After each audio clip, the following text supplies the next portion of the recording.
Am I the a-hole for not adopting my niece and sending her to foster care?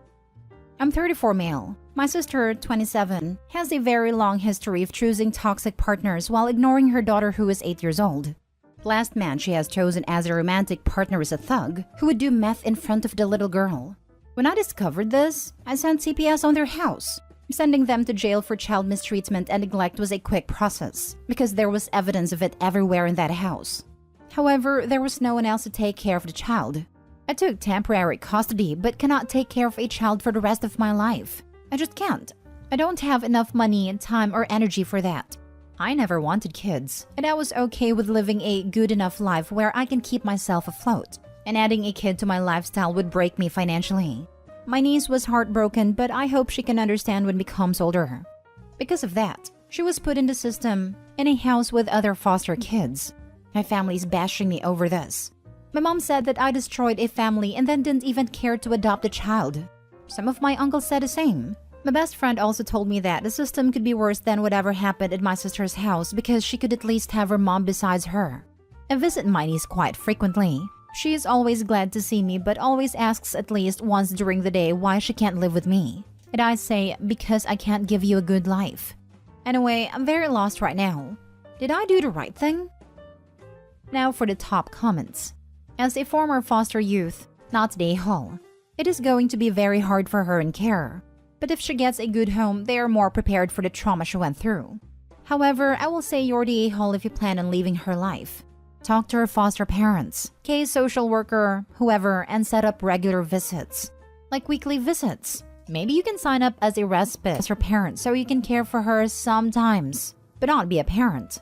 Be present in her life because I'm sure she's lonely right now. Excellent advice. I hope Opie reads your post. Because if she doesn't get a good home, at least the family will be on notice that uncle is present and checking in on her. Why is no one else in the family stepping up to take her in? I don't really know. I think they stick it to me because I'm the only one still childless. Exactly. I hate when people criticize adults without children and try and pressure them to have kids or dump their own kids on them. You can sign up to be a foster parent. As an immediate relative to her parent, you get priority. And we will bend over backwards to get you certified so you can keep her, then send you checks to help. If money is really the only thing stopping you, please call and ask about foster care certification. She could be in foster care in your home. Wouldn't that be awesome? I didn't know that. Maybe could look into it. Yes, and they will pay you a monthly sum for her care, maybe even food stamps. I used to work at a summer camp at a YMCA where half of the kids were foster care kids. The states paid for the summer camp for the foster kids. If money is your biggest worry, and money can pay for a babysitter, after-school care, summer camp, etc., then let someone at CPS know and ask them what resources they have available. Wherever she is now or goes, group home or foster placement is getting paid. They can pay you that money so she can stay. Good luck. Next story. Am I the a-hole for refusing to take care of my children's half-sister while their father has surgery? My ex and I share 3 children together ages 12, 11, and 9. Our marriage broke down bitterly more than 8 years ago. He had fallen for someone else. She was someone who had treated me like crap for months for what was then an unknown reason to me. But either they were having an emotional affair or a physical one, but something was brewing between them. She took her anger at the fact he was married out onto me, and when he was finally honest and open with me, he allowed her to come into the home we had shared to tell me she was going to be my kid's mom, and she would take my life over. So things were not good for a long time, and I have never forgiven him for how all of that was handled, especially when I had a very difficult time after the birth of our youngest. Fast forward 18 months and they're married, and she's pregnant. Ex is having a hard time getting our kids excited and happy, and attempted to get me to play happy family with them for the sake of the kids.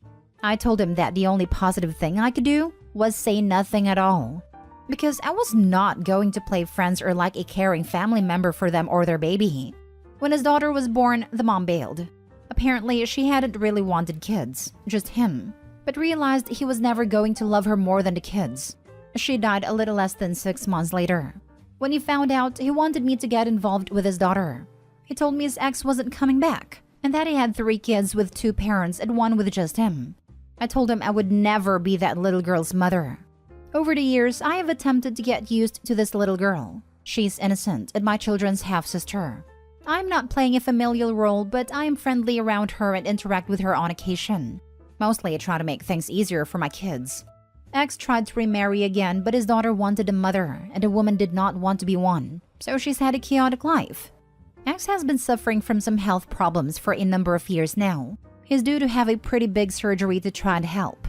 But he has nobody who can take care of his daughter while he's off his feet. So he asked me.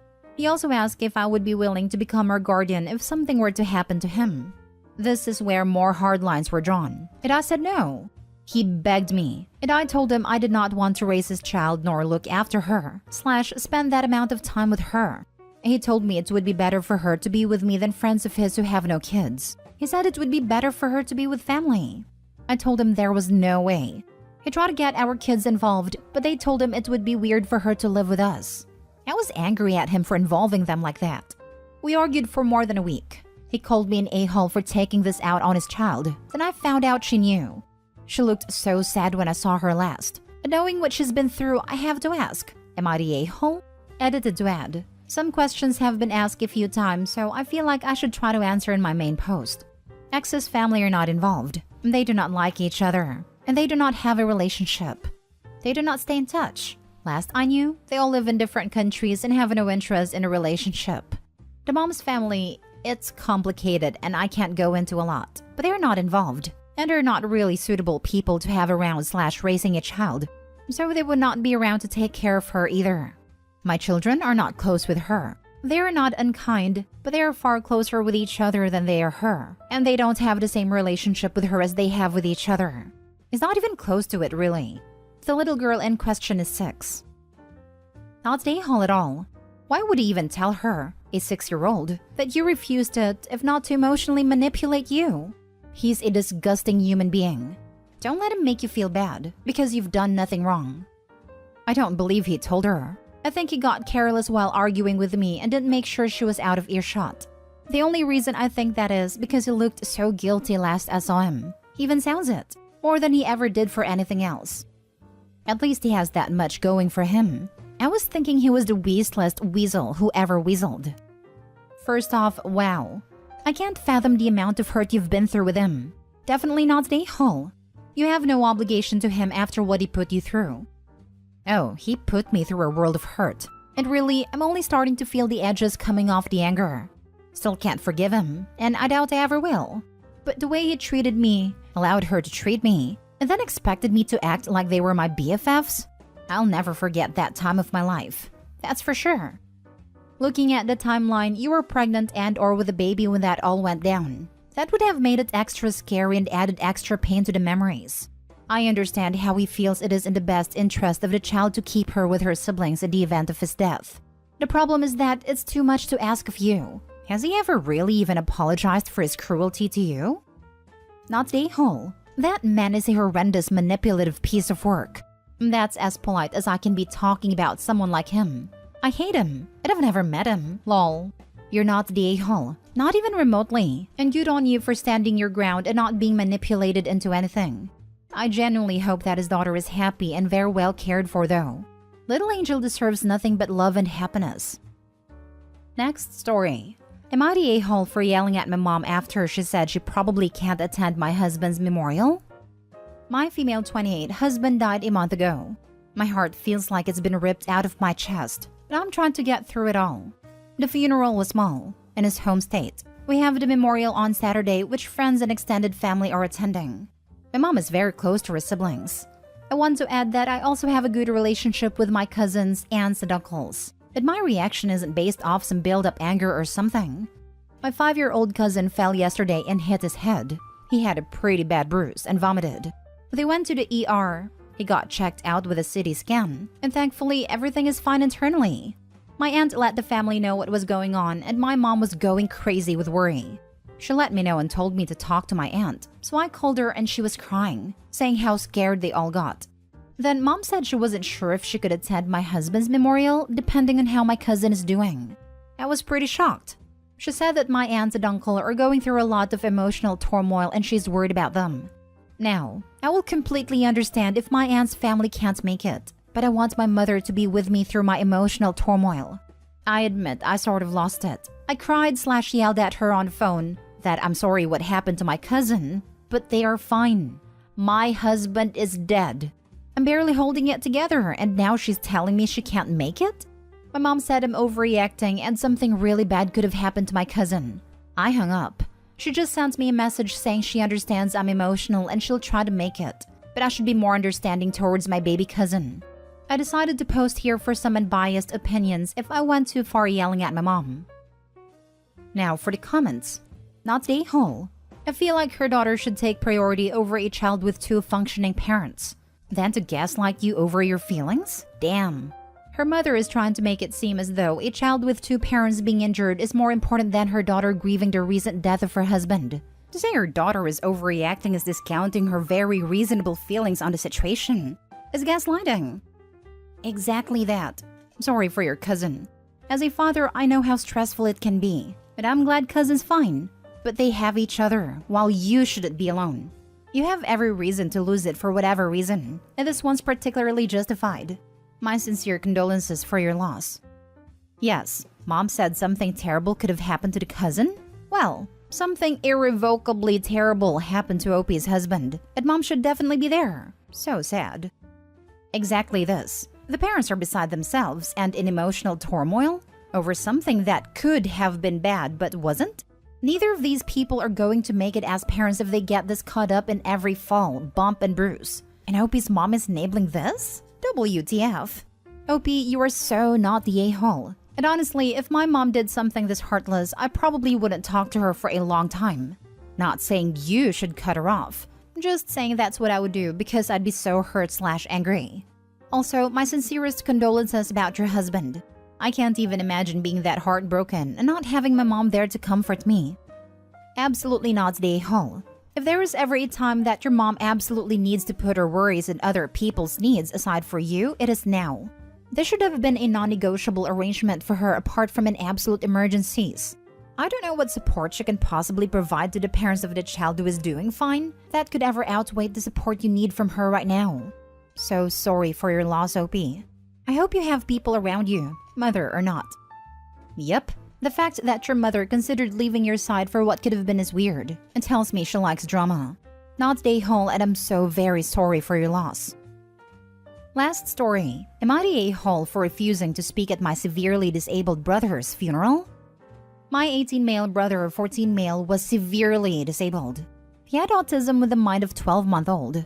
Most of the memories I have from before his birth were positive, but these are limited since I was only 4 when he was born. My parents suspected that something wasn't right when he was 18 months and regressing. From what they told me, he said his first word at 14 months and was reaching his milestones. But one day at 18 months, he just started regressing. He was diagnosed with autism, and it was severe autism not long afterwards. He got what's called respite care starting when he was 6 years old, and someone would look after him for several hours most days of the week. In spite of this, the respite care decreased as he got older, and I was in charge of him a lot. This meant little to no time with friends, no after-school sports, just looking after that thing. My brother outgrew me when he was 12 and I was 16. I'm only 5'6", 125 pounds. He was 5'10", 295 pounds. I'll let you figure out where this is going. I've been diagnosed with bipolar disorder and PTSD, the former also likely because of him. My brother suffered a heart attack and died on the 11th. He was very obese and also had a heart condition we knew nothing about. I got the news while at school. The principal called me to his office and broke the news. I'm not going to lie. I cried out of happiness, and I basically celebrated in his office. He awkwardly dismissed me, and when I got home from school, my parents yelled at me that I was heartless. But I told them that I had no life because of him, and they've hinted that I would have been his full-time caregiver sometime in the future. I hated my brother. I'm grounded until further notice and have been since Tuesday of last week. I'm typing this from an old iPhone I found in my nightstand drawer. My parents are basically making me write a speech to recite at his funeral, which is on Saturday, with my dad writing some rough drafts, but I told them no. I feel for my parents because nobody should have to experience losing a child, but when I found out he died, it was as if the world had been lifted off my shoulders. Not the a-hole for not wanting to read a speech. You're the a-hole for everything else. I get that you hated your brother, but it's not about him right now. Your parents are grieving. Badly. Don't be an ass and celebrate their trauma. I'm not celebrating their trauma. It's not my intention. I celebrated the fact that I will finally have a life and maybe overcome my PTSD now that is gone. And you celebrated very publicly. Intentions or not, the result is the same. Your parents just lose one of their child, and the other one is laughing in their face at their misfortune. Imagine how hard this must be for them. Try to have a little empathy for them. They don't deserve this. Opie is a mentally ill teenager who spent most of his life being parentified and neglected in favor of his younger brother. If Opie's parents didn't want him to feel this way about his younger brother, or about their parents for that matter, they should have made better choices. You need therapy. You're right. I'm hoping that when/if I become ungrounded, that I will start the path to recovery. Don't wait. Talk to your school counselor. My school schedule is full 8 to 3, and my mom picks me up from school promptly after since I got my car keys taken away. And sessions during lunch isn't optional because she doesn't allow food in her office. I've got an 8:30 bedtime because I'm grounded, so sorry for not responding anymore.